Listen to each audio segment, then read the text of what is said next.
La santé est un droit pour tout citoyen. Pour moi, c'était impossible quoi. Genre, on allait demeurer dans ce genre de bâtiment jusqu'à l'obtention de nos diplômes. La plupart des jeunes quittent nos milieux ruraux parce que le travail de l'agriculture devient un peu pénible.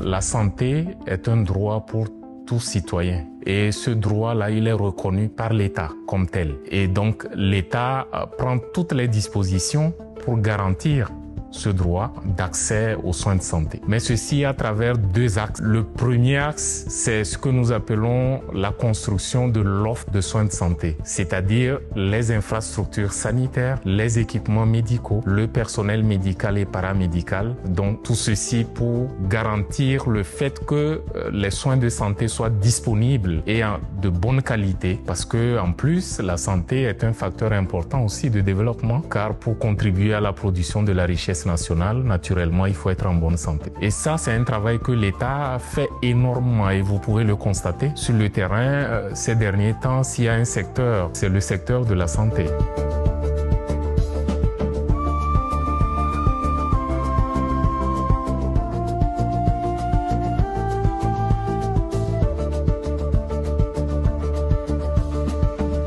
Dans l'émission des CHU, donc niveau tertiaire, j'avais dit qu'il y a l'aspect formation. Donc, ce qui est en train d'être fait ici, c'est pas seulement pour la prise en charge des malades, mais ça va aussi aider les étudiants dans la formation. Mais maintenant qu'il y a des équipements qui répondent aux normes, ça va vraiment booster également la formation des étudiants. On peut dire que la relève est aussi assurée. Au cours du cursus, il y a certains en troisième année des spécialités qui vont dans les pays du Nord pour se perfectionner. Peut-être même que d'autres n'auront plus besoin d'aller. Ils seront obligés de rester ici parce que, comme il dit, quand même, on a l'essentiel aujourd'hui dans cet hôpital. Ça fait pratiquement 10 ans, on a fait dernièrement de 10 ans de la faculté. On n'arrivait pas à montrer, voilà, c'est notre bâtiment. Parce que bon, on passait de quoi qu'à là. Souvent on est au nord, souvent on est à l'ENAM, souvent on est au campus sud.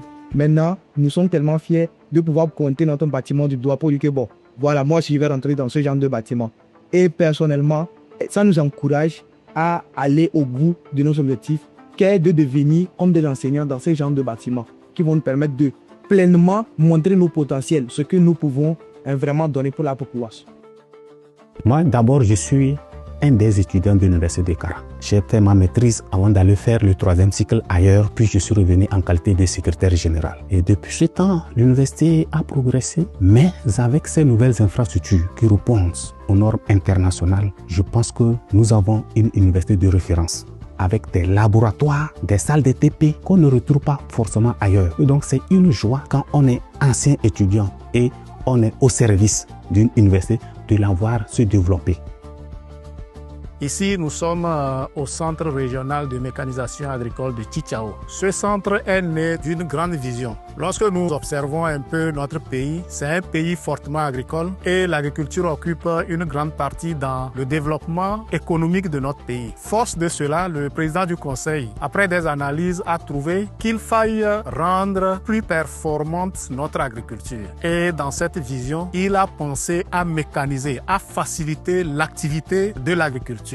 Ce centre se veut le cœur d'un grand dispositif sur le plan régional. Ce centre va constituer le nœud de la formation. Mais à partir de ce centre, il y aura dans tous les cantons des entreprises de mécanisation agricole. Ces entreprises de mécanisation agricole trouveront ici dans ce centre les moyens de faire la maintenance de leurs engins, le moyen de former les techniciens qui vont manipuler les tracteurs, le moyen de former les techniciens qui vont assurer la maintenance de ces tracteurs.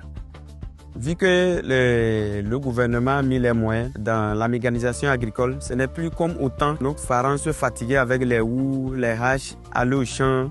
Maintenant, l'État a mis les moyens. On n'a pas besoin de se fatiguer et on n'a pas besoin de venir au champ être sale. Moi, j'invite les frères, les sœurs qui sont à la maison, ceux qui voyageaient, ceux qui partaient dans l'aventure pour aller se faire vendre, pour se faire tuer dans l'eau. Il y a les aides à gauche, à droite et les moyens sont là disponibles pour nous. Donc, j'invite tous mes frères. L'agriculture ne trompe pas. Il suffit d'avoir la tête posée et voir ce que tu veux. Et Dieu merci, on nous a créé un centre ici. Tu vas venir se former à un coût moindre qui ne prend même pas 3 ans ni 4 ans. Et sur le terrain, vous serez apte apte à pouvoir subvenir tout ce que nous souhaitons, nous les jeunes. Au moment de la construction de ces infrastructures, plusieurs étudiants de l'Université de Kara ont été recrutés. Et ce recrutement leur a permis de gagner un peu d'argent pour faire face à leurs frais de formation et autres charges.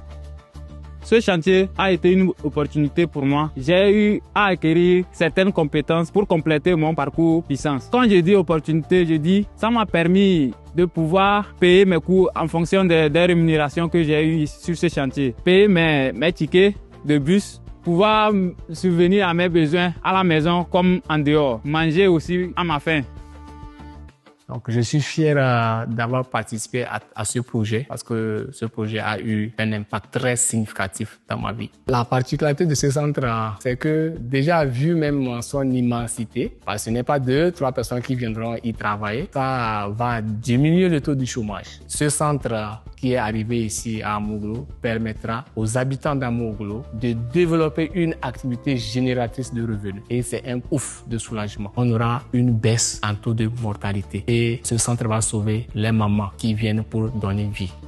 La raison pour laquelle je peux accoucher ici, c'est que quand je suis venue voir l'hôpital, c'est un très bon hôpital et puis il y a des machines qui travaillent très bien. J'ai remarqué quand tu vas à l'hôpital que tu accouches, il y a le lit sur lequel tu te couches. C'est sur le même lit que l'enfant se couche. Pourtant, l'hôpital, quand je me suis promenée, j'ai bien vu. Tout est clean, tout est bon. Et quand tu accouches, tu as ton lit à toi et il y a le lit du bébé aussi.